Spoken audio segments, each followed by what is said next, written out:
The maximum number of different possible non-zero entries in a skew-symmetric matrix of order n is. Suppose this is a skew-symmetric matrix of order n cross n, and what is the condition for skew-symmetrics aij equals to minus of aji. This is skew-symmetric, not Skew-Hermitian matrix. Otherwise we will put conjugate notation as a bar.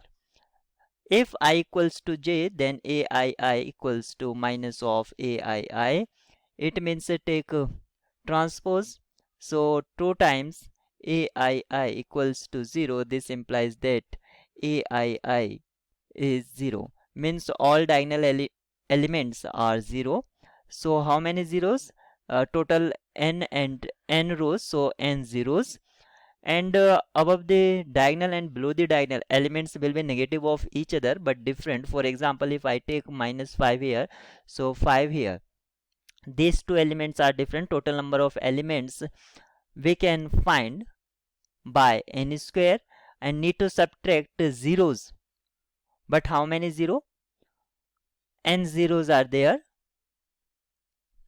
So these 0 n square minus n will be different possible non-zero entries in a skew-symmetric matrix of order n. So option A is not there. If it is asked about the dimension, then n square minus n upon 2 will be the right option for the dimension, but this is not dimension, it is different possible entries. Different possible entries or dimension. Dimension means at how many position we are independent to put any values of a real number if symmetric is over the real number, but it is not a dimension. So option B, C and A, all first three options are wrong.